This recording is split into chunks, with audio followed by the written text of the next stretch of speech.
Ruth గ్రంథం 1వ అధ్యాయం. ఒక మాట చదువుకుందాం, చూడండి. రూతు గ్రంథం 1వ అధ్యాయం మొదటి 2 వచనాలు నేను చదువుతున్నాను. న్యాయాధిపతులు ఏలిన దినముల యందు దేశములో కరువు కలగగా యూదా బెత్లెహేము నుండి ఒక మనుష్యుడు తన భార్యను తన 2 కుమారులను వెంటబెట్టుకొని మోయాబు దేశమున కాపురం ఉండుటకు వెళ్ళాను. ఆ మనుష్యుని పేరు ఎలీమెలెకు, అతని భార్య పేరు నయోమి. అతని 2 కుమారుల పేర్లు మహులోను, కిలియోను. వారు యూదా బెత్లెహేము వారైన ఎఫ్రాతీయులు. వారు మోయాబు దేశమునకు వెళ్ళి అక్కడ కాపురం ఉండేది. మరొక వచనాన్ని కూడా నేను చదువుతాను. సమూయేలు మొదటి గ్రంథం 1వ అధ్యాయం మొదటి వచనాలు నేను చదువుతున్నాను. ఎఫ్రాయిము మన్యమందు రామతయము పట్టణపు వాడు ఒకడుండే. అతని పేరు ఎల్కానా. అతడు ఎఫ్రాయిమీయుడైన సూపునకు పుట్టిన తోహు కుమారుడైన ఎలుహునకు జనమైన యెరోహాము కుమారుడు. ఇతనికి 2 భార్యలుండే. వీరిలో ఒకదాని పేరు హన్నా, రెండవ దాని పేరు ఫెనిన్నా. ఫెనిన్నాకు పిల్లలు కలిగిరి కానీ హన్నాకు పిల్లలు లేకపోయి ఇతడు షిలోహునందున్న సైన్యములకు అధిపతి యెహోవాకు మొక్కుటకు బలి అర్పించుటకు ఏటేటా తన పట్టణమును విడిచి అతడికి పోవచ్చుండెను. ఆ కాలమున ఏలి యొక్క 2 కుమారులకు హోఫ్నీ, ఫీనెహాసు యెహోవాకు యాజకులుగా ఉండేవి. ప్రభు తన వాక్యమును దీవించి ఆశీర్వదించును గాక.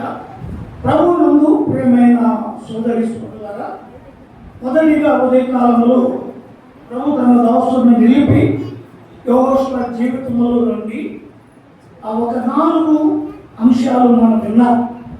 యెహోషువ ఇశ్రాయేలు ప్రజలతో చెప్పినటువంటి ఆ మాట కదండి.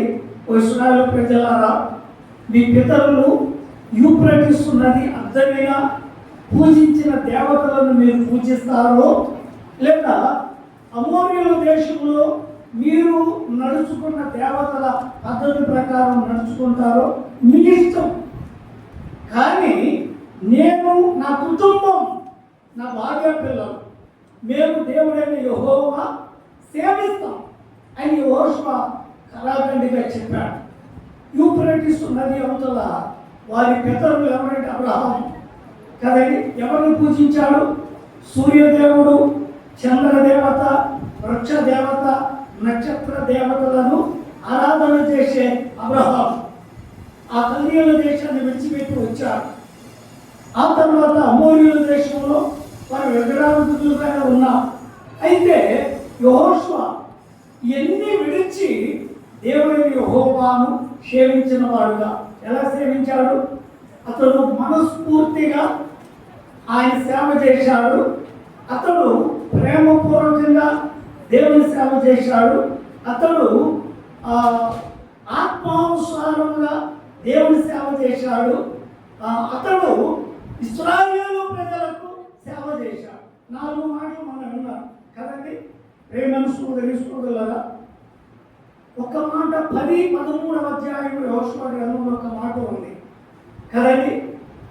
యెహోషువ మాట యెహోవా విన్నాడు అని వ్రాయబడి ఉంది. ఒక నరుని మాట దేవుడైన యెహోవా వినిన దినము వంటి దినము అంతకు ముందు కానీ ఆ తర్వాత కానీ చరిత్రలో జరిగి ఉండలేదు అన్నాడు. సర్వ సృష్టికర్త అయినటువంటి దేవుడు ఒక నరుని మనవి ఆలకించి ప్రకృతిని ఆపిన దినం అది ఎవరి కాలంలో జరిగింది? యెహోషువ కాలంలో.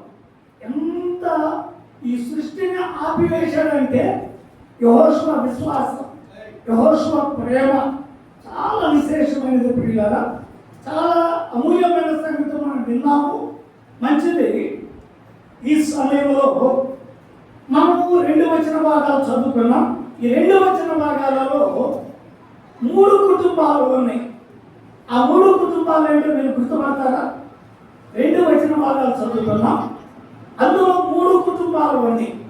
ఒకటి చెప్పండి, ఒకటి ఏలీ కుటుంబం, రెండవది ఎలీమెలెకు కుటుంబం, మూడవది ఎల్కానా కుటుంబం కదండి. ఎలీమెలెకు, ఎల్కానా 3 కుటుంబాలు కనపడుతున్నాయి పిల్లల. నిజంగా ఈ 3 కుటుంబాల యొక్క చరిత్ర, వారు వారి పిల్లలు, వారి గురించి చాలా క్లుప్తంగా సమయానికి నేను ముగిస్తాను. గమనించండి, మీరు శ్రద్ధగా వినండి. ప్రియమైన సోదరి సోదరులారా, ఏలీ, ఎల్కానా, ఎలీమెలెకు ఈ పేర్లకున్న అర్థం ఏమిటంటే, ఏలీ అంటే యెహోవాయే నా దేవుడు, ఎల్కానా అంటే యెహోవాయే నా దేవుడు, ఎలీమెలెకు అంటే యెహోవాయే నా దేవుడు. ఆ 3 పేర్లకున్న అర్థం ఏంటో తెలుసా? ఒకటే, యెహోవా నా దేవుడు, యెహోవా నా దేవుడు, యెహోవా నా దేవుడు. 3 కుటుంబాలలో ఒకే నామస్మరణ కదా. దేవుని, యెహోవాను దేవునిగా కలిగిన కుటుంబాలు 3 ఉన్నాయి. ఏలీ కుటుంబం, ఎల్కానా కుటుంబం, ఎలీమెలెకు కుటుంబం. ప్రియమైన సోదరి సోదరులారా, ఈ 3 కుటుంబాలు కూడా యాజక వంశానికి చెందిన కుటుంబాలు. ఏ కుటుంబాలు ఇవి? యాజక వంశం కదండి. ఈ 3 కుటుంబాలు యాజక వంశానికి చెందిన 3 కుటుంబాల యొక్క ఉద్దేశం, సారాంశం ఒకటే. దేవుని హత్తుకొని దేవుని ఆరాధన చేస్తూ దేవుని కొరకు జీవించే కుటుంబాలు ఈ 3 కుటుంబాలు. ఈ కుటుంబాల గురించి కొంచెం క్లుప్తంగా ధ్యానం చేద్దాం. ప్రేమైన సోదరి సోదరులారా, ఏలీ కుటుంబం, ఎల్కానా కుటుంబం, ఎలీమెలెకు కుటుంబం కదండి. ఏలీ కుటుంబం, ఎల్కానా కుటుంబం, ఎలీమెలెకు కుటుంబం ఈ 3 యాజక కుటుంబాలే. కానీ ఈ 3 కుటుంబాలలో 3 రకాల వ్యత్యాసం ఉంది. మీరు జాగ్రత్తగా వినాలి. ఏలీ కుటుంబం పడిపోయిన కుటుంబం. ఏలీ కుటుంబం ఏంటండి? పడిపోయిన కుటుంబం. ఎలీమెలెకు కుటుంబం, ఎలీమెలెకు పడి లేచిన కుటుంబం. ఎలీమెలెకు కుటుంబం ఏంటి? పడి లేచిన కుటుంబం. ఎల్కానా కుటుంబం ఫలించిన కుటుంబం. ఒకటేమో పడిపోయిన కుటుంబం, ఒకటేమో పడి లేచిన కుటుంబం, మరి ఒకటి ఫలించిన కుటుంబం. ఈ మధ్యాహ్న కాల సమయంలో మనకి కూడా యాజక కుటుంబాలే కదా. పేతురు 2వ అధ్యాయంలో పేతురు భక్తుడు చెప్పాడు, నా ప్రియ సహోదరులారా, మీరు చీకటిలో నుండి ఆశ్చర్యకరమైన తన వెలుగులోనికి మిమ్మల్ని పిలిచిన వాని గుణాతిశయములను ప్రచురము చేయు నిమిత్తము ఏర్పరచబడిన వంశమును, రాజులైన యాజక వంశమే. మీరు కూడా యాజక వంశమే. ఏలీ, ఎలీమెలెకు, ఎల్కానా కుటుంబాలు యాజక వంశానికి చెందినవి. మీరు కూడా యాజకులే. కానీ ఆ యాజక వంశానికి చెందిన 3 కుటుంబాల్లో ఒక కుటుంబం పడిపోయింది, ఒక కుటుంబం పడి లేచింది, ఒక కుటుంబం ఫలించింది. ప్రేమ సోదరి సోదరుల, అసలు కుటుంబ వ్యవస్థ, యాజక కుటుంబం ఎలా ఉండాలో తెలుసా? అంటే ఎన్ని వివరించలేము. కానీ యాజకుడు అంటే అసలు అర్థం ఏంటండి? దేవునికి ధూపం వేయవాడు, దేవుని మందిరంలో దీపాలు వెలిగించేవాడు, దేవుని గర్భగుడిలో దహన బలులు అర్పించేవాడు, దేవునికి మానవులకు మధ్యవర్తిగా, ప్రతినిధిగా ఉండేవాడే యాజకుడు. అలాగైతే పిల్లల, ఏలీ ఎందుకు పడిపోయాడు? కడి ఎందుకు లేచాడు, ఎల్కానా ఎలా ఫలించాడు.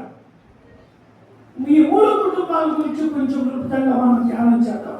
అసలు కుటుంబము ఫలించాలి అంటే ముందు కుటుంబానికి ప్రాముఖ్యమైన వారు చెప్పండి. ఎవరు కుటుంబంలో ప్రాముఖ్యమైన వారు ఎవరు? ఒక కుటుంబం నిలబడాలి, ఒక కుటుంబం వర్ధిల్లాలి, ఒక కుటుంబం ఆశీర్వాదం పొందాలి అంటే కుటుంబంలో ప్రాముఖ్యమైన వారు ఎవరు చెప్పండి? ఇద్దరు ఉంటారు. ఎవరు ఇద్దరు? భార్యాభర్తలు. మీరు జాగ్రత్తగా వినండి. మొదటి రాజుల గ్రంథం 7వ అధ్యాయం. ఒక మాట మీరు త్వరగా చదివితే మనము త్వరగా ముగించుకోవచ్చు. మొదటి రాజుల గ్రంథం 7వ అధ్యాయం వచనం 13 నుండి 21 వరకు రాయబడిన సంగతి. సొలొమోను రాజు ఒక అందమైన ఇల్లు కట్టించుకోవాలని ఆశపడ్డాడండి. నేను కథలా చెప్తాను, వినండి. రెఫరెన్స్ ఏమి ఇవ్వను కానీ ఎందుకంటే చాలా లేట్ అవుతుంది. సొలొమోను రాజు ఒక బ్రహ్మాండమైన ఇల్లు కట్టించుకోవాలని ఆశపడి తూరు పట్టణం నుండి హీరాము అనే ఒక పూర్ణ ప్రజ్ఞ కలిగిన ఒక ఇంజనీర్ను పిలిచాడు.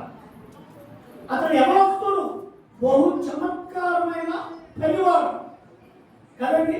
ఆ హీరామును పిలిస్తే హీరాము వచ్చి సొలొమోను చెప్పినట్లుగా హీరాము కట్టాడండి ఇల్లు. ఆ ఇంటికి 2 ప్రధానమైన స్తంభాలు, ఇత్తడి స్తంభాలు పోదపోసాడట. మీరు జాగ్రత్తగా వినండి. ఇప్పుడు మన ఇల్లు నిలబడాలంటే ఈ కాలంలో కదండి, ఇప్పుడు అన్ని పిల్లర్స్ మీద కడుతున్నారు ఇల్లు. కానీ పూర్వకాలంలో ఏదైనా ఒక ఇల్లు కట్టాలంటే ఇంటి భారం మొత్తం మోయడానికి 2 స్తంభాలు ఉంటాయి కదా. వాటిని ఏమంటారో తెలుసా? నిట్టాడు అంటారు, నిట్టాడి అంటారు. 2 స్తంభాల మీద చుట్టుప్రక్క నుంచి వచ్చిన బొమ్మలన్నీ ఆ 2 నిట్టాడి మీద ఉంటాయి. ఇంటి భారం అంతా మోసేది ఆ 2 స్తంభాలే. ఆ చదువుకున్న లేఖన భాగంలో హీరాము వచ్చి 2 స్తంభాలు పోదపోసి నాటాడు. ఆ స్తంభాలు కదలకుండా బలంగా స్థిరంగా ఉండాలి అని పైన 2 పీటలు పెట్టాడండి.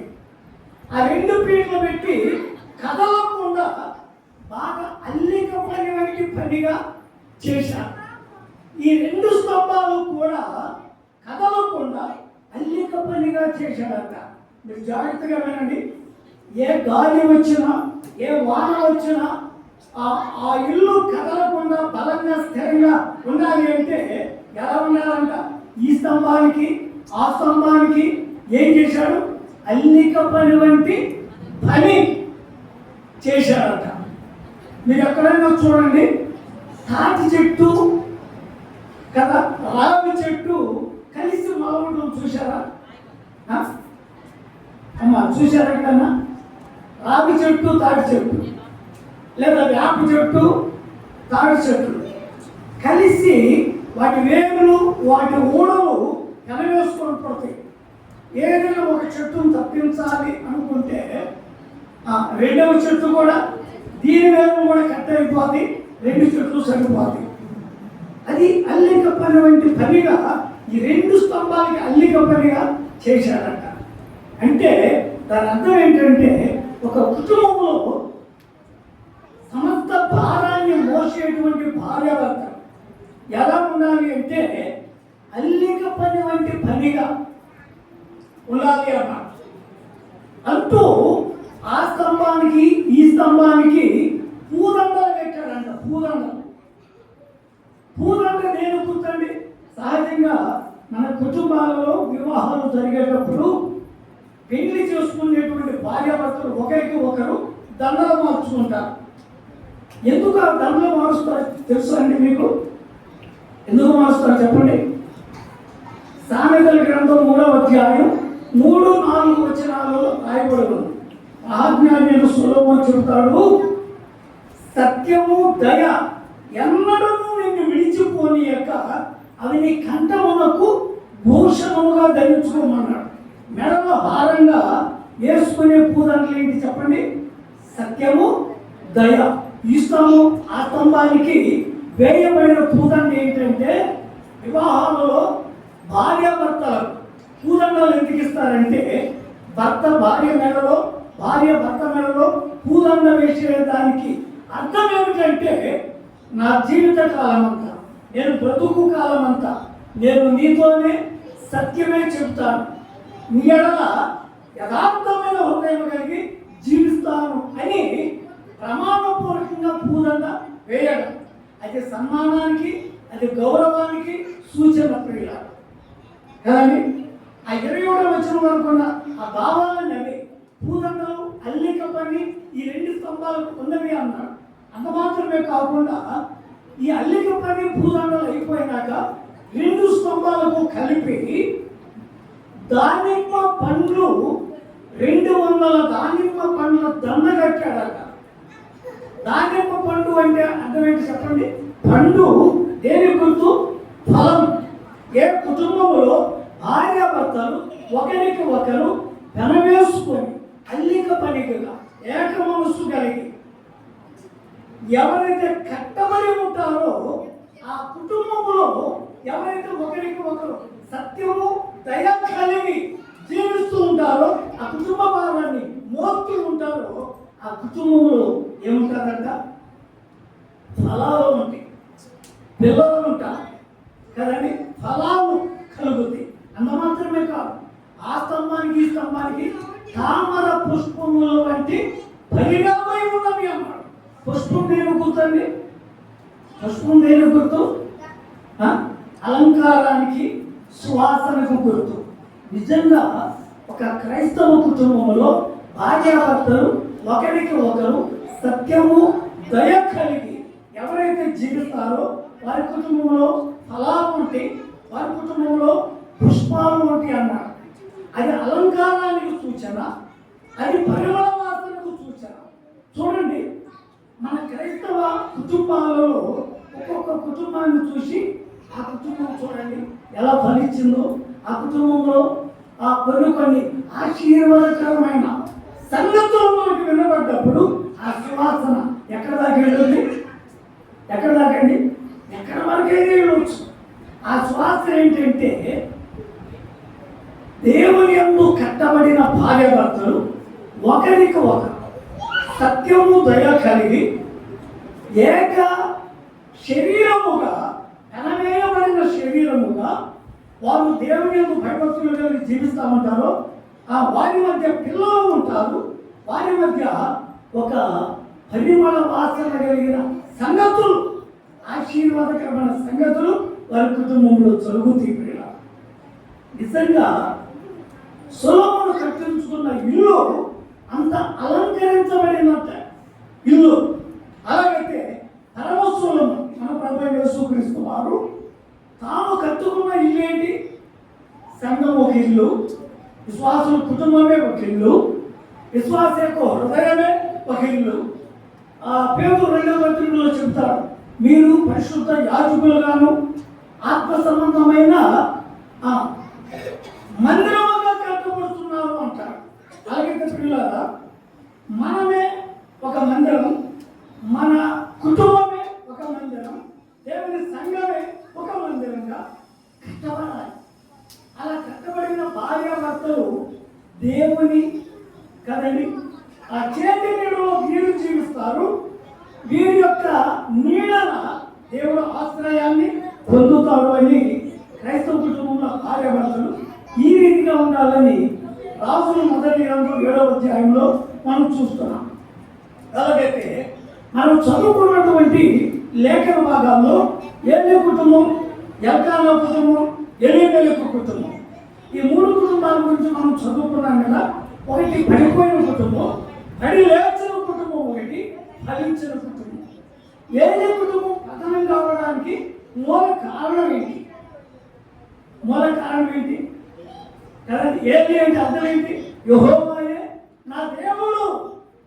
దేవుడు కాగల జనులు ధన్యులు అని దేవుని వాక్యంలో రాయబడి ఉంది. అలాగైతే ధన్యకరమైన జీవితం కలిగిన ఏలే కుటుంబం ఎందుకు పతనమైంది, ఎందుకు పడిపోయింది, కారణం ఏంటి? సమూయేలు గ్రంథంలో మీరు చదవండి, 2వ అధ్యాయంలో ఏమంటాడో తెలుసా ప్రభు? ఒక మాట చూడండి, 2వ అధ్యాయం వచనం 28లో, అతడు నా ముందర ఏ పోతును ధరించి నా బలిపీఠం మీద అర్పణను ధూపమును అర్పించుటకై నాకు యాజకుడుకున్నట్లు ఇశ్రాయేలు గోత్రములలో నుండి నేను అతనిని ఏర్పరచుకుంటుని అన్నాడు. ఎవరిని? ఏలి. ఇశ్రాయేలు ప్రజల గోత్రాలలో నుండి ఏలి కుటుంబాన్ని నేను కోరుకున్నా. ఎందుకు అంటే అతను నాకు ధూపం వేయాలి, అతను నాకు నైవేద్యం పెట్టాలి, అతను నాకు బలులు అర్పించాలి. అందుకని ఈ కుటుంబాన్ని నేను కోరుకున్నా. అయితే ఇప్పుడు ఆ కుటుంబము నాకు వ్యత్యాసం అయ్యింది అన్నాడు. కారణం ఏంటో తెలుసా? 2వ అధ్యాయంలో ఒక మాట చూడండి, ఇక్కడ ఏమన్నాడు? ఏలి బహువృద్ధుడాయను ఇశ్రాయేలీయులకు తన కుమారులు చేసిన కార్యములన్నీ వారు ప్రత్యక్ష గుడారం యొక్క ద్వారము దగ్గర సేవ చేయుటకు వచ్చిన స్త్రీలతో పాపము చేయుట ఆ సంగతి ఏలికి తెలిసి కూడా వారితో ఇలాగ మాట్లాడాను అన్నాడు. ఏం చేశాడంట? ప్రధాన యాజకుడైన ఏలికి దేవుడిచ్చిన పిల్లలు శిలోను ప్రార్థన మందిరంలో వారు ఏమై ఉన్నారట? ఇక్కడ చూడండి, 2:12లో యెహోవాను ఎరగని యాజకులు, వారు దుర్మార్గులై ఉన్నారు. దేవుడు కోరుకున్న కుటుంబం దేవుని సన్నిధిలో బలులు అర్పణలు అర్పించవలసిన ఈ ఏలీ కుటుంబం దేవుని యొక్క గర్భగుడిలో ఏం చేస్తున్నారట? పాపం చేస్తున్నారట. పాపం చేస్తున్నారండి. నేను కావాలని ఏలీ కుటుంబాన్ని కోరుకున్నాను కదా. ఏలి తన కుమారుడు పాపం చేస్తుంటే తన కుమారులు హెచ్చరించకుండా వారిని సరిదిద్దకుండా ఏం చేశాడు ఏలి? ఇక్కడ చూడండి, 2వ అధ్యాయం వచనం 30లో దేవుడు ఏమన్నాడు ఏలితో? నీ ఇంటి వారును నీ పితరుని ఇంటి వారును నా సన్నిధిని యాజకత్వము జరిగించుదురని యెహోవా ఆజ్ఞ ఇచ్చి ఉన్నాను. ఇప్పుడు అది నా మనస్సులకు కేవలం ప్రతికూలమాయను అన్నాడు. కారణం ఏంటో తెలుసా? నాకంటే నీకు నీ కుమారులే ఎక్కువైంది అన్నాడు దేవుడు. ప్రేమను సోదరి సోదరులారా, దేవుని సన్నిధిలో బలి అర్పణ చేస్తూ దేవుడు కోరుకున్న ఏలీ కుటుంబం ఏ పోతులు ధరించి దేవుని కొరకు ధూపం వేసేవా? దేవుని కొరకు ధూపం వేసి బలు అర్పించి నైవేద్యం పెట్టి దేవునికి అనుకూలంగా ఉన్న ఏలీ కుటుంబం ఇప్పుడు దేవునికి ప్రతికూలంగా మారిపోవడానికి కారణం ఏంటి? దేవుని మందిరంలో దేవుడు ఏలిని ప్రేమించి ఇచ్చిన 2 కుమారులు యాజకులు దుర్మార్గులై దేవుని మందిరంలో పాపం చేస్తూ ఉంటే, పాపం చేస్తున్నటువంటి ఏలీ కుమారులను ఏలీ హెచ్చరించాడా? హెచ్చరించలేదు. నాకంటే నీకు నీ కుమారులే ఎక్కువైరి అన్నాడు. అన్నాడు కదా ఆ వచనాల్లో, ఒకడు నన్ను ఘనపరిచిన యెడల నేను వారిని ఘనపరుచును, ఎవడు నన్ను తృణీకరించును నేను వారిని తృణీకార పాలు చేయుదును అన్నాడు దేవుడు. ప్రేమను సోదరి ఏలీ కుటుంబాన్ని గురించి ఇక్కడ చాలా సంగతులు, చాలా వివరంగా ఉన్నాయి కదండి. ఈ సంగతులన్నీ మనకంటే కూడా హన్నాకు బాగా తెలుసు. ఏలీ కుటుంబాల గురించి బాగా తెలిసిన వ్యక్తి ఎవరు? హన్నా. హన్నాని ఎంత పవిత్రురాలో తెలుసా, ఎంత భక్తి కలిగిందో తెలుసా. ఏలీ కుమారులు దేవుని మందిరంలో చేసే పాపాన్ని బట్టి హృదయం సహించక అన్నం నీళ్ళు మానుకొని యెహోవా సన్నిధిలో తన హృదయాన్ని కుమ్మరించి ప్రార్థన చేయడానికి మూల కారణం ఏంటో తెలుసా? ఈ యొక్క 1వ అధ్యాయంలో వచనం 13వ వచనంలో అనుకుంటా ప్రార్థన కనబడింది. ఎందుకో తెలుసా? దేవుని మందిరంలో నైవేద్యాన్ని పెట్టడానికి వచ్చిన ఆ స్త్రీలను ఏలీ కుమారులు పాడు చేయటం బట్టి హన్నా కంటబడింది. హన్నా యెహోవా సన్నిధిలో తన హృదయాన్ని కృమ్మరించి ఆమె చేసిన ప్రార్థన, ఆమె చేసిన విజ్ఞాపన ఏంటో తెలుసా? దేవా యెహోవా, నీవే కనుక నాకు ఒక్క మగ పిల్లనిస్తే ఆ బిడ్డను నీ కొరకే పెంచుతానయ్యా, నీ కొరకే పెంచుతా. ఒక వ్రతం చేసుకుంది హృదయంలో. తెలుసా అండి? దానికి కారణం ఏంటో తెలుసా? ఏటేటా ఆమె బలి అర్పణకు వచ్చినప్పుడు ప్రథమ యాజకుడైన ఏలీ కుమారుడు మందిరంలో చేసే పాపాన్ని కళ్ళారా చూసి దేవునితో ఒడంబడిక చేసుకున్నాడు. ఏలీ కుటుంబం యెహోవాను సేవించే కుటుంబం, యెహోవా కోరుకున్న కుటుంబం ఇప్పుడు ప్రతికూలమై నాశనం అయిపోవడానికి కారణం ఏంటో తెలుసా? వారి కుటుంబంలో ఉన్న పాపమే కదండి. ఫిలిష్తీయులతో యుద్ధానికి వస్తే ఆ యుద్ధ సమయంలో 4,000 మంది ఇశ్రాయేలు ప్రజలు చనిపోయారు. చనిపోయినప్పుడు వారందరూ గుడారాలకు పారిపోయి వచ్చి మళ్ళీ ఏం చేశారో తెలుసా? మన మధ్య దేవుడైన యెహోవా మందసము లేదు కనుక మనము మందసమును పట్టుకుని వెళ్దాం, యెహోవా మనకి విజయం ఇస్తాడని షిలోహులో ఉన్న మందసాన్ని ప్రధాన యాజకులైనటువంటి ఏలీ కుమారులు మందసాన్ని తీసుకుని యుద్ధంలోకి వెళ్ళారు.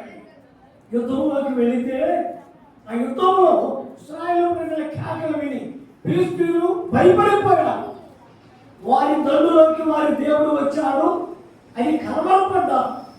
కానీ వాళ్ళు మనస్సును కృంగనీయక యుద్ధంలో బలంగా యుద్ధం చేయబట్టి ఆనాడు ఇశ్రాయేలు ప్రజల్లో 30,000 మంది హతమైపోయారు. మందసాన్ని పట్టుకున్నారు. ఇశ్రాయేలు ప్రజల్లో 30,000 మంది చనిపోయారు. ఆ తర్వాత ఈ హోప్ని ఫీనెహాసు అనే వారు కూడా ఆ యుద్ధంలో మందసం దగ్గరే ఉన్నారు. వీరిద్దరూ కూడా ఏమయ్యారు? హతమైపోయారు, చనిపోయారు. ఆ చనిపోయినాక కదండి ఈ వార్త ఒక బెన్యామీనుడు వెళ్ళి ఆ షిలోహు మందిరంలో కూర్చున్న ఏలీకి చెప్పాడు. ప్రధాన గుమ్మం దగ్గర పీఠం మీద కూర్చున్న ఏలీ స్థూలకాయుడు, దాదాపుగా 98 సంవత్సరాలండి. ఆ వయసులో కూర్చున్న ఆ ఏలీకి చెప్పాడయ్యా, మీ ఇద్దరు కుమారులు యుద్ధంలో చనిపోయా, యెహోవా మందసం ఫిలిష్తీయులు పట్టుకొని వెళ్ళిపోయా, గాతులో పెట్టేశారు అనగానే ఈ వార్త విన్న ఏలీ ఆ పీఠ మీద నుండి వెనక్కి పడి మెడ విరిగి చనిపోయాడు. మామ చనిపోయిన సంగతి ఇంటి దగ్గర కదండి ఫీనెహాసు భార్య విన్నది. ఆమె నిండు స్థూలాలుగా గర్భవతిగా ఉంది ప్రియుల. ఆమె ఈ వార్త విని మామ చనిపోయాడు, భర్త చనిపోయాడు, యెహోవా ప్రభావము ఇశ్రాయేలు ప్రజలను విడిచి వెళ్ళిపోయిందని మోకాళ్ళ మీద కృంగి ఆమె ఒక బిడ్డను కని కదండి చనిపోతూ ఆ పుట్టిన బిడ్డకు ఒక పేరు పెట్టింది. ఏమని పెట్టింది? ఈకాబోతు అని పేరు పెట్టింది. ఈకాబోతు అంటే అర్థం ఏంటి? యెహోవా ప్రభావము ఇశ్రాయేలు ప్రజల నుండి వెడలిపోయెను. ప్రాణం విడిచేసింది పిల్ల. ఆ దేవా ఏలీ చనిపోయారు, కుమారుడు చనిపోయారు, కోడలు చనిపోయింది. అసలు ఆ కుటుంబమే పతనం అయిపోయాడు. ఆ కుటుంబానికి కొన్ని అర్థం ఏంటి? యెహోవాయే నా దేవుడు, యెహోవాను దేవుడుగా కలిగి ఉన్న ఆ క్రైస్తవ కుటుంబం ఒక్క దినాన నాశనం కావడానికి కారణం ఏంటి? ఆ కుటుంబంలో ఉన్న పాపం, ఆ కుటుంబంలో లేని హెచ్చరిక, ఆ కుటుంబంలో దేవుడికి విరోధమైన పాపం ఉంది కనుక ఆ కుటుంబం పతనం అయిపోయింది. ప్రేమైన విశ్వాసి, దేవుని ఆరాధన చేసే మనం, దేవుని కుమారుడు సహవాసంలో ఉన్న మనం, మన కుటుంబంలో పాపం ఉంటే ఆ పాపమే మన కుటుంబాన్ని పతనం చేస్తారు. అందుకని 78వ కీర్తనలో ఒక చాలా అమూల్యమైన మాట ఉందో తెలుసా? వచనం 4లో ఏముందో చదువుతారా? ఏమన్నాడు? యెహోవా స్తోత్రార్హ క్రియలు మేము దాచకుండా మేము మా పిల్లలకు చెప్పాము, వాటిని నేర్పాము అని రాయబడి. ఏంటి తన కుమారులు చెప్పాడండి? చెప్పలా. కారణం ఏంటి? దేవుడు ఎంత శక్తి కలిగిన వాడు, దేవుడు ఎంత పరిశుద్ధుడు, దేవుడు ఎంత ప్రేమ కలిగిన వాడు, ఆ సంగతులు దేవుడి గురించి ఏలి తన కుమారులకి నేర్పల. దేవుడు అన్నాడు కదా, ఏలి నీవు నీ కుమారులను కొవ్వ పెట్టుకున్నావు అన్నాడు. కాలని మాంసం ఆ ముళ్ళ గంటలతో తీసుకొని ఈ పాపం చేసే దుర్మార్గులైన ఈ ఏలి ఆ హోప్ని అవసరం దేవుని బలియాత్మలో ఉన్న మాంసాన్ని తీసుకొని తిని క్రొవ్వి పాపం చేసి మరణమైపోయారు పిల్లలు. ఎంత విచారకరం, ఎంత విచారకరం. దేవుని యాజక కుటుంబాల్లో కూర్చున్న మనం, ప్రేమను సోదరిస్తూగల దేవుని ఆరాధన చేసే మనం, దేవునికి అనుకూలమైన కుటుంబాలుగా ఉన్న మనం దేవునికి ప్రతికూలంగా పాపం చేస్తే ఏమవుతుందో తెలుసా?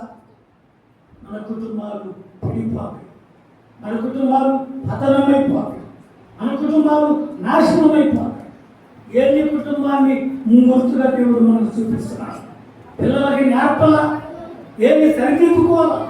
చక్కబరచబడిన కుటుంబం దేవుని ప్రభావం ఆ కుటుంబం నుండి వెళ్ళిపోయింది. ఆ కుటుంబం పతనం కావడానికి అదే మూల కారణం. అయితే ఎలీమెలెకు కదండి, ఎలీమెలెకు ఎవరు? ఎలీమెలెకు యూదయ బెత్లెహేములో కాపురం ఉన్న ఎలీమెలెకు. ఆయన భార్య పేరేంటి? నయోమి కదండి. ఇద్దరు కుమారులు, ఆయన కూడా ఇద్దరు కుమారులే, మహులోను కిల్యోను. ఇద్దరు కుమారు. మహులోను అంటే మరణం, కిల్యోను అంటే వ్యాధి. అర్థం చేసుకోండి. ఈ ఎలీమెలెకు కదండి తన భార్యను తన ఇద్దరు కుమారులను తీసుకొని యూదయ బెత్లెహేములో కరువు వచ్చిందని ఎక్కడికి వెళ్ళాడు? మోయాబు దేశం వెళ్ళాడు. మోయాబు దేశంలో 10 సంవత్సరాలు కాపురం ఉన్నారు. ఇక్కడి నుంచి ఎందుకు వెళ్ళాడు చెప్పండి? కరువు వచ్చింది కనానులో. కరువు తప్పించుకున్నాడని ఎక్కడికి వెళ్ళాడు? మోయాబు వెళ్ళాడు. కరువు తప్పించుకున్నాడు కానీ మరణాన్ని తప్పించుకున్నాడా? తప్పించుకోలేదు. ప్రేమ సోదరి సోదర, క్రైస్తవ కుటుంబాలలో కరువులు రావా? ఇబ్బందులు రావా? వ్యాధులు రావా? బాధలు రావా? బాధ వచ్చింది, కరువు వచ్చింది, ఇబ్బంది వచ్చిందని ప్రార్థన అనుకునే వాళ్ళు ఎంతోమంది ఉన్నారండి? ఎంతోమంది ఉన్నారు. అది కాదు ప్రాముఖ్యం. ఇక్కడ నయోమి కుటుంబం చూడండి, తన భర్తను తన కుమారుని తీసుకొని కరువు వచ్చిందని మోయాబు వెళ్ళి 10 సంవత్సరాలు ఉంది. భర్త పోయాడు, ఇద్దరు కుమారులు పోయారు. ఇద్దరు కుమారులకు ఆ దేశంలో పెళ్లి చేసి, పెద్ద కోడలు ఎవరు? వార్ప, రూతు. రెండవ కోడలు వార్ప. ముగ్గురు ఆ ఇంట్లో పెద్దవాళ్ళుగానే ఉన్నారండి. ఏమన్నా మేలు పొందిందా? కానీ నువ్వు దేవునికి సర్జిస్తే, దేవుని ఎడవాస్తే కదండి ఎంత కీడుందో అర్థం చేసుకోవాలి. కొంతమంది చిన్న సమస్య వచ్చినా, ఇంట్లో గొడవలు వచ్చినా సంఘానికి మానుకుంటారు, ప్రార్థన మానుకుంటారు, వాక్యానికి దూరం అయిపోతారు. అది క్రమం కాదు, తెలుసా? వినండి పిల్లరా, ఇక్కడ నయోమి వెళ్ళింది కానీ కరువు తప్పించుకున్నామని వెళ్ళింది కానీ మరణాన్ని తప్పించుకోలేకపోయింది. మన దేవుడు కృప కలిగిన వాడు. ఆయన ఎంత కృపామయుడంటే భర్త పోయి కుమారులను పోగొట్టుకుని ముగ్గురు ఇంట్లో పెదవరాంధ్రగా ఉన్నటువంటి వారికి దేవుడు ఒక శుభవార్త వినిపించాడు, తెలుసా? మొదటి అధ్యాయం 6వ వచనంలో రూతు గ్రంథంలో దేవుడు తన ప్రజలకు ఆహారమీయ దర్శించవచ్చునని ఆమె మోయాబులో ఉండి వినను. నయోమి మంచి విశ్వాసే కానీ కొంచెం శరీర సంబంధి కదండి. మోయాబులో విందంట, ఏమని వింది? యూదయ బెత్లెహేములో కరువు వచ్చిందని మనం వచ్చాము కదా, ఇప్పుడు మా దేవుడని యెహోవా అక్కడ ఉన్న ప్రజలకు ఆహారం ఇవ్వడానికి ఆయన పరలోకం నుండి దిగి వచ్చాడు అనే శుభవార్త అక్కడ ఉండి విన్నాను. ఆమె ప్రాణము తెప్పరిల్లింది. ఇక నేను ఉన్నాను, నేను మా దేశం వెళ్ళిపోతా, నా దేవుని ఆరాధన సహవాసం విశ్వాసుల సహవాసం వదిలిపెట్టి వచ్చాను అని అనుకొని బయలుదేరిందని. ఆయన బయలుదేరి వస్తుంటే ఇద్దరు కోడలు కూడా వెంటబడ్డారు, వార్పాడుతూ వెంటబడ్డారు. వారిద్దరూ కూడా నడుచుకుంటూ మోయాబు నుండి ఇశ్రాయేలు దేశం వైపుగా అరణ్య మార్గాన్ని వస్తుంటే నయోమి, ఏమండి, సహజంగా ఆడపిల్లలు తల్లిదండ్రుల పక్షంగా ఉంటారా, అత్తమామల పక్షంగా ఉంటారండి? ఏ కుటుంబంలోనైనా తల్లిదండ్రులకే సపోర్ట్ ఉంటారు. కానీ ఇక్కడ ఇద్దరు కోడల విషయం ఏంటంటే, ఇద్దరు మోయాబు దేశంలో వాళ్ళ తల్లిదండ్రులు ఉన్నారు, వాళ్ళ పొలాలు ఉంది, పంటలు ఉంది, ఆహారం సమృద్ధిగా ఉంది. ఎప్పుడో 10 సంవత్సరాల నాడు ఇల్లు విడిచిపెట్టింది. ఆ ఇల్లు ఉందో పడిపోయిందో తెలియదు. ఆ పొలం తాకట్టులో ఉంది, నయోమి పొలం తాకట్టులో ఉంది, తినడానికి ఆహారం లేదు. ఇప్పుడే కాస్త వర్షాలు పడతాయి, దేవుని దర్శించాడు, అక్కడికి వెళ్తే ఆహారం ఉందో లేదో తెలియదు. అయినాను నయోమి వెంటబడ్డారంటే నయోమి ఎటువంటి విశ్వాసం మీరు అర్థం చేసుకోండి. నయోమి కోడల పట్ల ఎటువంటి ప్రేమ అంటే తల్లిదండ్రులను మరిపించిన ప్రేమ, ఎటువంటి ఆదరణ నయోమి చూపించిందో. ఎంత మంచి విశ్వాసం అండి! నయోమి ఎంత గొప్ప విశ్వాసి! అటువంటి విశ్వాసం కూడా చిన్న ఆహారం లోపం రాగానే ఇల్లు విడిచిపెట్టి, విశ్వాసం విడిచి, సహవాసం విడిచి, యోగం విడిచి వెళ్ళిపోయింది. చాలా మంది సంఘాలలో మంచి మంచి విశ్వాసులు కూడా ఒక్కొక్క ఆదివారం ప్రార్థన మానుకుంటారు. కారణం ఏంటో తెలుసా? వాళ్ళకున్న బలహీనత, వాళ్ళకున్న శరీర బలహీనత కదండి. ఆయన వస్తుంటే వార్పతో ఇద్దరితో చెప్పింది కానీ, నా కుమార్తె ఎలారా, మీరు నాతో రావడం ఎందుకు? నాకు ఇంకా కుమారులు లేరు మీకు ఇచ్చి పెళ్లి చేయడానికి. ఒకవేళ నేను వెళ్ళి పెళ్లి చేసుకొని పిల్లలకైనా ఆ పిల్లలు పెరిగి పెద్దవాళ్ళు మీకు పెళ్లి చేయగలిగి మీరు ముసలోళ్ళు అయిపోతారు. ఇది తగదమ్మా, మీరు వెళ్ళండి, మీ ఇంటి దగ్గరికి వెళ్ళి పెళ్లి చేసుకోండి, క్షేమంగా ఉండండి అంటే ఆ మాట వార్పగా ఎలా ఉంది చెప్పండి? ఇదేదో మంచి మాటగా ఉంది అనుకొని అత్తను ముద్దు పెట్టుకొని వెళ్ళిపోయిందండి. వెళ్ళిపోయింది. వెళ్ళింది కానీ ఇంటికి చేరిందో లేదో తెలుసా మీకు? తెలియదు. శారాన్ని విడిచిపెట్టి వెళ్ళిన హాగరు ఏమైందో తెలుసా మీకు? తెలియదు కదా. ఆశ్వరోషు విడిచిపెట్టిన భార్య వస్తి ఏమైందో తెలుసా మీకు? ఏమీ తెలియదు. ఇక చరిత్ర లేదు వాళ్ళకి లేదు. అబ్రహాము కుటుంబాన్ని విడిచిన హాగరు చరిత్ర లేదు, నయోమిని విడిచిన వార్ప చరిత్ర బైబిల్లో లేదు, చరిత్ర లేవు వాళ్ళకి. కానీ రూతు మాత్రం అతను హత్తుకుంది. ఎందుకంటే మీరు రూతు గ్రంథం తర్వాత చదవండి. రూతు వచ్చి 2వ అధ్యాయం వచనం 12లో కనిగేరుకుంటుంటే బోయాజు వచ్చి రూతును చూసి, ఎవరి చిన్నది అంటే ఆ మోయాబు నుండి వచ్చిన నయోమి కోడలు రూతు అని చెప్తే బోయాజు ఏమని అన్నాడో తెలుసా? ఏమన్నాడండి? యెహోవా రెక్కల నీడన సురక్షితముగా ఉండుటకు, సంపూర్ణమైన బహుమానము పొందుటకు నీవు వచ్చితివి, నిలకడగా ఇదే పొలంలో ఉండు అన్నాడు. ఏ బహుమానం అంట? సంపూర్ణ బహుమానం. ఎవరా బహుమానం? బోయాజే కదండి. ప్రేమైన సోదరి, చాలా పెద్ద చరిత్ర ఉంది ఇక్కడ, మనం చెప్పుకోవాలండి, మన సమయం చాలు కదండి. ఆమె వచ్చింది. నయోమి వచ్చినప్పుడు కూడా నయోమి రాగానే విశ్వాసం అందరూ చుట్టుముట్టారండి.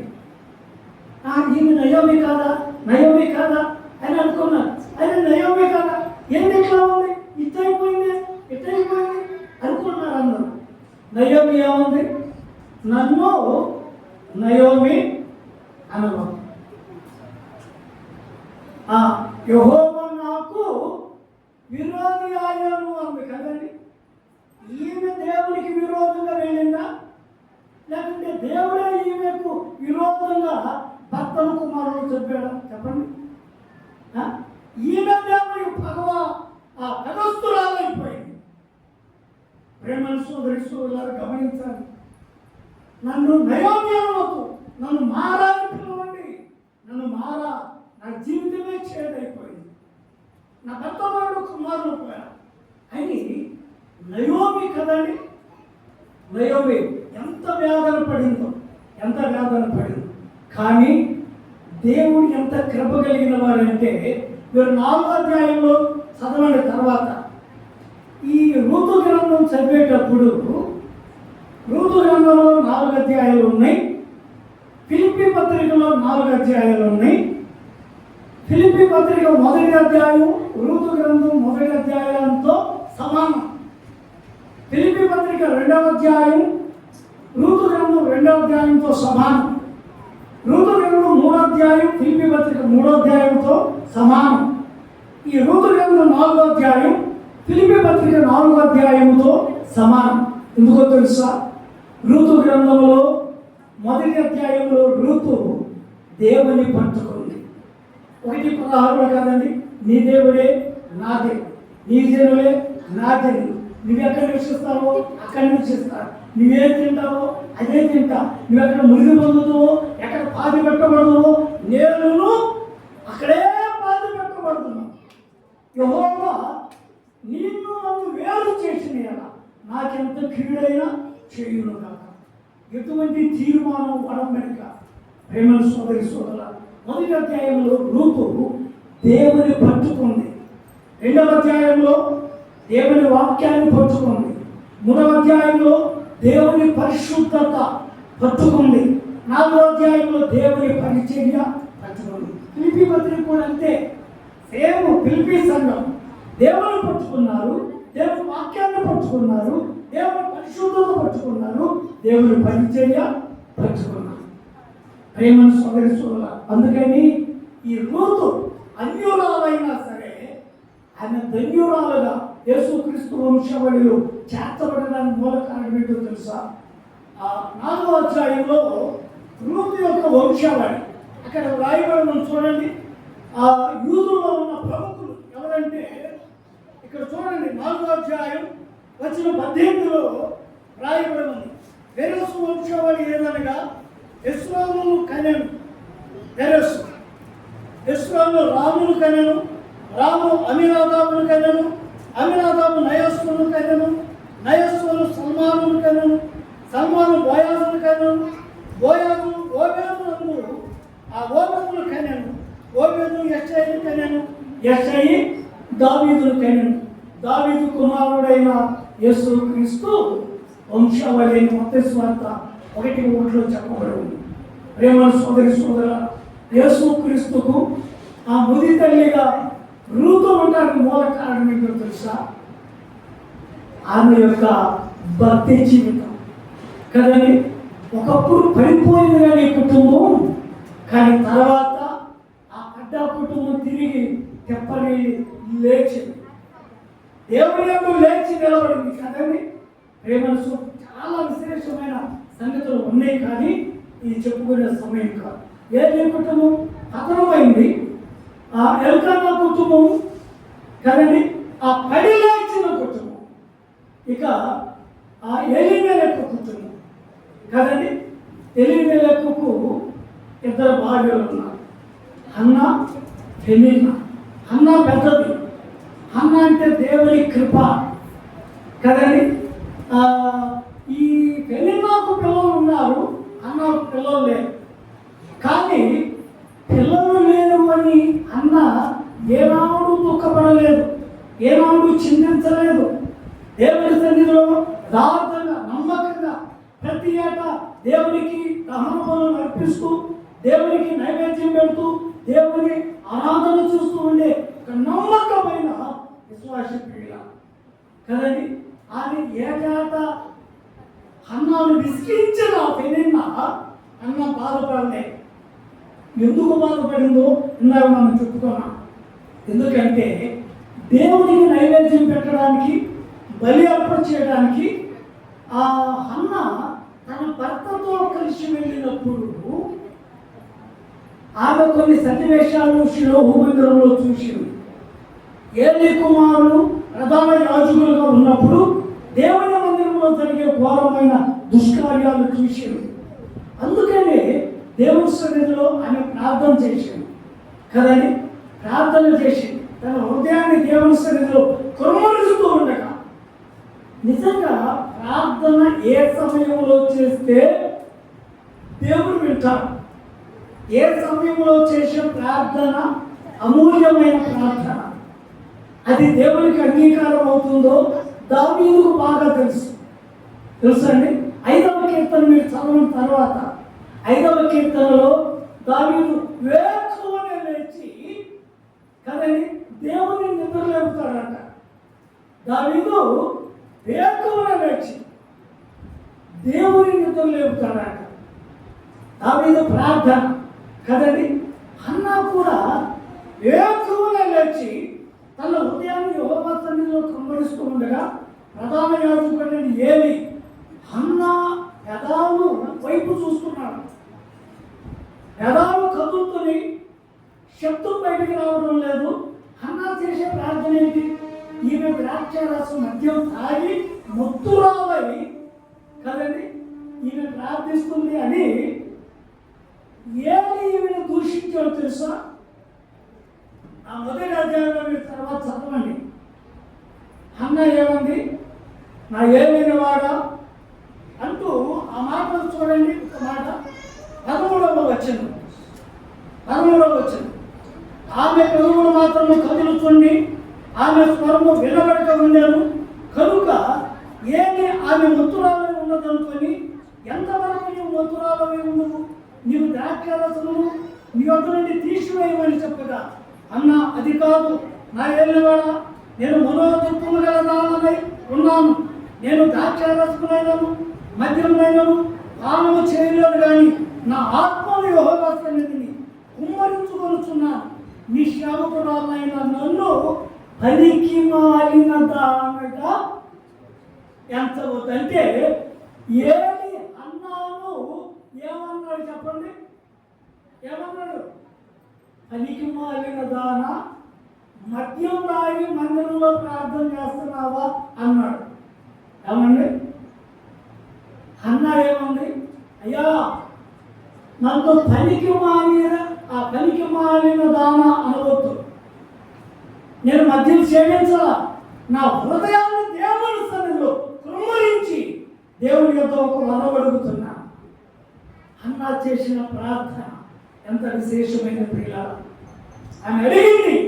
అప్పుడు వారికి ఇంటి దగ్గర మీరు చూడండి, ఆమె భర్తకు ఇద్దరు భార్యలు హన్నా పెనిన్నా ఉన్నా, భర్తకు ఎవరైతే ఇష్టం చెప్పండి? హన్నా అంటే ఇష్టం. హన్నాకు 2 వాటాలు, పెనిన్నాకు పిల్లలు ఉన్నారు, ఆయన 1 వాటా. ఆమె ఈరోజు ఏడుస్తుంటే హన్నా భర్త హన్నాను ఏమన్నాడు తెలుసా? ఎందుకమ్మా దుఃఖిస్తావు? ఏడవద్దు, నీకు నేనున్నాను. 10 మంది కుమారుల కంటే నీకు శ్రేష్ఠుడను నేను కానా? 10 మంది బిడ్డలు కన్నా తల్లి ఎంత భాగ్యవంతురాలు. లేనే ఏమన్నా చెప్పండి? నా విషయమై విలువాడల్లా నన్ను భాగ్యవతి అంటారు అని అనుకున్నాను. ఎక్కువ మంది బిడ్డల కన్నా వాడు భాగ్యవతి, ఆమె భాగ్యవంతురాలు అంటారు. అయితే నీకు 10 మంది బిడ్డల కంటే శ్రేష్టమైన వాడును నేను కానా? ఎన్నడు పిల్లలు అన్న బాధ అది కాదు. ఏలీ కుమారులు చేసే పాపం, పరిశుద్ధుడైన దేవుని సన్నిధిలో పాపాత్ములు యాజకత్వం చేయుట అన్న చూడలేక ఒక వరాన్ని అడిగింది. దేవుడు సన్నిధిలో ప్రార్థించగా దేవుడు ఒక కుమారుడు ఇచ్చాడు. ఆ గర్భాన్ని పడి కుమారుడితో కదని అన్నయ్య మందిరానికి రాలా. అన్న భర్త అన్నాన్ని అడిగాడు, రాబోయే సమయంలో మనకి సమయం వచ్చింది కదా, షిలోహు మందిరానికి వెళ్ళి దేవునికి బలి అర్పణ చేద్దాం రమ్మంటే ఆమె ఏమంది? నేను రాను అంది. ఎందుకంటే నేను కుమారుడు పుట్టినాక దేవుని మందిరానికి వెళ్ళి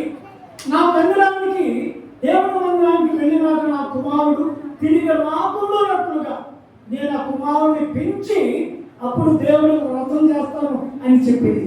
ఆ మాటలు హన్నా భర్త విన్నాడు కదండి. అన్న విని ఏమన్నాడో తెలుసా? 23వ వచనాన్ని చూడండి ఒక మాట.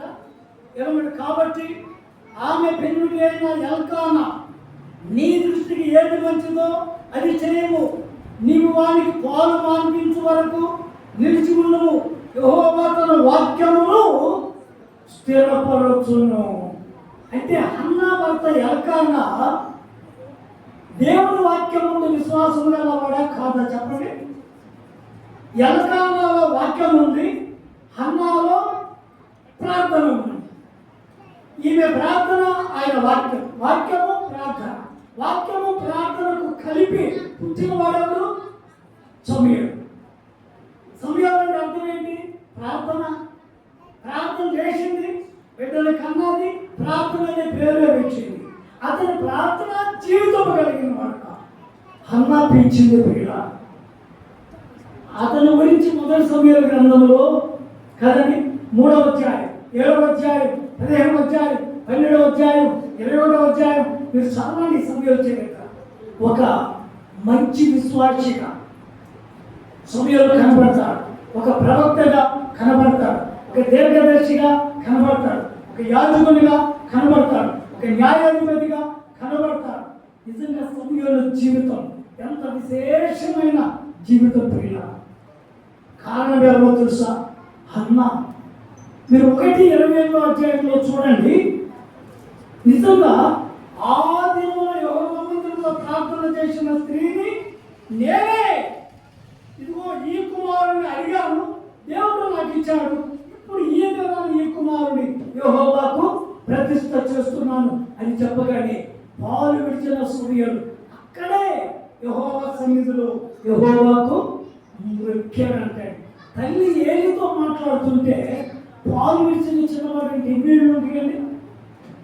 3, 5 అనుకోండి. 5 ఏళ్ల పిల్లవాడు వెంటనే అక్కడ మోకాలు ఉంచి ప్రార్థన చేశాడు కదండి. జాగ్రత్తగా వినండి. మన ఇళ్ళలోకి వెళ్ళి ఎవరైనా ఒక వ్యక్తి వచ్చి అయ్యా మీ అమ్మ ఏం చేస్తుంది అని అడిగితే పిల్లలు ఏం చెప్తారు? ఎవరైనా ఒక వ్యక్తి వచ్చి, ఒక విశ్వాసి వచ్చి, ఒక సంఘ పెద్ద వచ్చి అమ్మ ఇప్పుడు మీ అమ్మ ఏం చేస్తుంది ఇంట్లో అంటే పిల్లలు ఏం చెప్తారు? మా అమ్మ ఇప్పుడే సీరియల్ చూస్తుందని చెప్తారు కదా, చెప్తారు. కానీ సమూయేలు అడగండి, సమూయేలు మీ అమ్మ ఏం చేస్తుంది? మా అమ్మ ప్రార్థన చేస్తాను. ఈ సమయంలో మీ అమ్మ ఏం చేస్తుంది? మా అమ్మ ప్రార్థన చేస్తాను. సమయంలో మీ అమ్మ ఏం చేస్తుంది? మా అమ్మ ప్రార్థన చేస్తాను. ఏ టైంలో పెట్టినా అన్న ప్రార్థన. సమూయేలు కూడా ఏ టైంలోనైనా ఇశ్రాయేలు ప్రజల కొరకు ప్రార్థన. ప్రేమను సోదరి సోదరుల, ఈ ప్రార్థన లేకుంటే తండ్రిలో వాక్యం ఉంది, తల్లిలో ప్రార్థన ఉంది. ఈ వాక్యం ప్రార్థనకు కూర్చున్న వాడే సమూయేలు. ఎంత విశేషమైన వాడండి. ఇశ్రాయేలు ప్రజల కుటుంబాలను ఉజ్జీవింపజేసిన మహానాయకుడు ఎవరు? సమూయేలు. సమూయేలు గురించి మీరు చదవండి కదండి. ఆ సమూయేలు గ్రంథంలో 9వ అధ్యాయంలో సౌలు గాడిదలు పోయి వెతకడానికి వస్తే పనివాడు అన్నాడు, ఈ గాడిదలు దొరికేటట్లేవు, ఇక మన సమీపంలో ఒక ఊరు ఉంది, అక్కడికి వెళదాం.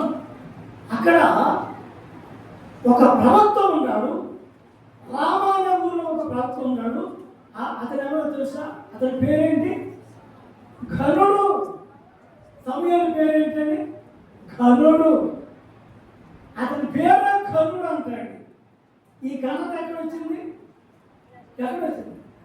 సమూయేలు ఘనుడు అవ్వడానికి మూల కారణం ఎవరో తెలుసా? దీని మీద ఒక గంట పట్టించి చెప్పాలంటే ముఖ్య కారణం తల్లి. సమూయేలు ఘనుడు అవ్వడానికి కారణం తల్లి. ఏ కుటుంబం ఎవరైనా కరుడవ్వాలంటే తల్లే ప్రాముఖ్యమైన. దావీదు బైబిల్ గ్రంథంలో చాలా మంది రాజులు ఉన్నారు, కానీ దావీదు మాత్రం మహారాజు అని పిలుస్తారు. అది మహారాజు పట్టణం, మహారాజు సింహాసనం, ఆయన మహారాజు అని రాయబడి ఉంది బైబిల్లో. దావీదు మహారాజు కావడానికి కారణం ఏంటో తెలుసా?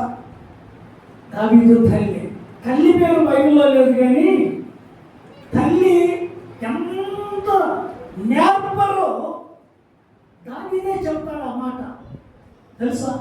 86వ కీర్తన వచ్చిన 13, 14, 15 వచనాలలో దావీదు ఏమంటాడో తెలుసా? ఆ దేవా యెహోవా నీవు దయాదాక్షిణ్య పూర్ణుడు అని నేను ఎరుగుదను. నా తల్లి నిశ్శాపకురాలయ్యా, నన్ను బట్టి కాదు, నా తల్లిని బట్టి నన్ను కరుణించవా, నన్ను రక్షించవా. ఎప్పుడో చనిపోయిన వాళ్ళ అమ్మని ప్రార్థనలో జ్ఞాపకం చేస్తున్నాడు దావీదు. నా తల్లి ఎవరో తెలుసా? నిశ్శాపకురాల కుమారుడిని నేను. తల్లి ప్రార్థన, తల్లి తరిపేడు, తల్లి అలవర్పు దావీదును మహారాజును చేసిందండి. అందుకని 22వ కీర్తనలో దావీదు అంటాడు కదా, నా తల్లి గర్భము నుండి బయటకు తీసిన వాడవు నీవే కదా, నా తల్లి గర్భము నుండి ఉద్భవించిన నాటి నుండి నీవే నాకు దేవుడు అయి ఉంటుంది. దావీదుకు యెహోవా దేవుడు అని చెప్పింది ఎవరు? తల్లి. నా తల్లి యొక్క స్తన్యపానము చేస్తుండగా, పాలు త్రాగుతుండగా నీవే దేవుడు అని నేను నమ్మానయ్యా. అంటే స్వార్థం చెప్పింది ఎవరు? దావీదు తల్లి. ఎంత గొప్ప సేవకురాలని. దావీదు మహారాజు కావడానికి ప్రధానమైన పాత్ర. సమయంలో ఒక న్యాయాధిపతి, ఒక దీర్ఘదర్శి, ఒక యాజకుడు, ఒక ప్రవక్త అవడానికి దావీదు సమయంలో తల్లి అన్న ఎంత ముఖ్యమైన పాత్ర. ప్రేమను సోదర జాగ్రత్తగా మోషే కదండి, దేవుని ఇల్లందులో నమ్మకమైన వాడు. అబద్ధ కార్యాలు 7వ అధ్యాయంలో మోషే పుట్టినప్పుడు 3 నెలలు దాచబడి బయట పారవేయబడను అని రాయబడింది. నిర్గమకాండం 11:3లో భూమి మీద మిక్కిలి గొప్పవాడాయను అన్నాడు. బయట పారవేయబడిన మోషే భూమి మీద మిక్కిలి గొప్పవాడు కావడానికి మూల కారణం ఏంటో తెలుసా? వాళ్ళ తల్లి యోగ్యతే. కారణం ఏంటో తెలుసా? ఆయన దాచింది. మోషే తల్లి దాచింది, దావీదు తల్లి పెంచింది, సమయాలు తల్లి నేర్పింది. ఇది క్రైస్తవ కుటుంబంలో పిల్లల దీవెనకు మూల కారణం. ప్రేమను సోదర మన బిడ్డలు మనం దాస్తున్నామా? పిల్లలు పాఠాలలో కానీ ఆటల్లో కానీ కప్పులు తెస్తే షోకేసుల్లో పెట్టి ఎక్కడ పెడతాం? పన్నింటిలో హాల్లో ఎదురుగా పెడతాం. చుట్టాలు వస్తే ఆ కప్పులు చూపించి మా అమ్మాయికి ఈ కప్పు వచ్చింది, మా అబ్బాయికి ఈ గోల్డ్ మెడల్ వచ్చింది అని చెప్పడానికి. కానీ దేవుడు నీకు బహుమానంగా ఒక కుమారుని ఇచ్చాడు. దేవుడి మహిళ కొరకాయ నీకు ఒక కుమార్తెని ఇచ్చాడు. ఈ కుమార్తెని షోకేసులో పెడుతున్నావా? లోకంలో పెడుతున్నావా? ఎక్కడ పెడుతున్నావు? ప్రేమను సోదర మోషే తల్లి మోషేను దాచింది, పెట్టలో దాచింది, సంఘంలో దావీదు తల్లి దావీదును పెంచింది. హన్న తన కుమారుని నేర్పింది. వాళ్ళు ఏమయ్యా? దేవుని కృపా మహిమకు మహిమ తెచ్చే పిల్లలుగా, ఈ లోకంలో దేవునికి మహిమ తెచ్చిన పిల్లలుగా వర్ధిల్ల. క్రైస్తవ కుటుంబాలలో భార్యాభర్తల ముందు కట్టబడాలి. దేవుడు నాకు ఇచ్చే పిల్లలను ఆ తర్వాత వారు ఎలా దాయాలో, ఎలా పెంచాలో, ఎలా నేర్పాలో మనం తేటగా నేర్చుకోవాలి కదండి. ఏలి కుటుంబం పడిపోయింది, ఎలివేలకు కుటుంబం పడిలేచింది, ఎలకన్నా కుటుంబం ఫలించింది. ఫలించడానికి మూల కారణం ఏంటో తెలుసా? వారిలో వాక్యం ఉంది, వారిలో ప్రార్థన ఉంది. ప్రేమను సోదర క్రైస్తవ సంఘములో దేవుని సహవాసములు కదండి మనము కొనసాగుతూ ఉండగా, ఎవరైతే ఏ కుటుంబం అయితే భార్యాభర్తలు అయితే వారు వారి పిల్లలతో కలిసి ప్రార్థనలో, సహవాసములో, వాక్యములో నిలిచి ఉంటారో ఆ కుటుంబం ఫలిస్తుంది అని దేవుడి వాక్యం ద్వారా మనం చూస్తున్నాం. ఎవరైతే శరీరానుసారంగా నడుస్తారో నయోమి వల్లి వారు ఏం చేస్తారు? పడిపోతారు, కానీ ఏదో ఒక దినాన దేవుడు క్షమించి మరలా లేపుతాడు. కానీ ఏలాగా పాపంలో కొనసాగితే ఆ కుటుంబాలు పతనమైపోతాయి. కాబట్టి ఈ 3 కుటుంబాలను బట్టి మనం నేర్చుకోవాల్సిన పాఠం: పడిన కుటుంబంగా ఉన్నామా, పడి లేచిన కుటుంబంగా ఉన్నామా, ఫలించిన కుటుంబంగా ఉన్నామా? మధ్యాహ్న కాల సమయంలో ప్రేమ సోదరి సోదరుల విన్న మాటలు మన హృదయంలో ఉంచుకొని ఆ దేవుని సత్యవాక్య ప్రకారం జీవించి దేవునికి మహిమకరంగా జీవించాలని ప్రేమతో కోరుచు నేను ముగిస్తూ ఉన్నాను. ప్రభుత్వ మాటలు దీవించి ఆశీర్వదించుగాక. చిన్న ప్రార్థన చేసుకుందాం. కృపా కనికరము కలిగిన మా ప్రియమైన తండ్రి, పరిశుద్ధుడైన మా దేవ, జీవము కలిగిన మా నాన్న, అనేక వందనములు స్తోత్రములు చెల్లిస్తున్నాం. మీరు మాకు ఇచ్చిన పరీక్షను పలికే స్తోత్రముల దేవ. క్రైస్తవ కుటుంబాలలో నియమ విశ్వాసం నుంచి రక్షించబడిన వారు అతన్ని భూమి మీద నీ కృపా మహిమకు కీర్తి కలిగించినట్లు వారు ఫలించాలి, అభివృద్ధి పొందాలి అంటే అతన్ని ఎలా జీవించాలో, నీ సహవాసంలో ఎలా నిలిచి ఉండాలో, బిడ్డలకి ఎలా తర్ఫీదు ఇవ్వాలో, ఆ పిల్లలను నీ మహిమ కొరకు ఎలా పెంచాలో 3 కుటుంబాల ద్వారా మేము విన్న మాటలు మా హృదయాల్లో నీటిగా ఫలింపజేసి నీ రాకడ కొరకు సిద్ధపరచాలి. సంఘాన్ని వర్ధలా చేసి ప్రభా, నిజంగా మా ప్రియ సోదరులకు రావాల్సిన నిజమైన దీవెన ఆశీర్వాదములు మీరే దయచేసి మహిమ ఘనత ప్రభావాలు నీ నామములకు మీరే ఆపాదించుకున్నారని నీ బలమైన హస్తాలకు అప్పగిస్తూ నీకే మహిమ ఘనత ప్రభావాలు చెల్లిస్తూ ఈ మధ్యాహ్న కాలపు దీవెనలతో స్థానిక సంఘాన్ని దర్శించమని అతన్ని నీ సహవాసంలో గడుపుతున్న నీ బిడ్డలను ఈ మధ్యాహ్న కాల దీవెనలతో దర్శించమని వాక్యంలో ఉన్న యేసుక్రీస్తు వారి పరిశుద్ధమైన అమూల్యమైన నామమున వందనములు స్తోత్రములు చెల్లించి ప్రార్థన చేసి అది వేడుకొనిస్తున్నాము తండ్రి. ఆమేన్.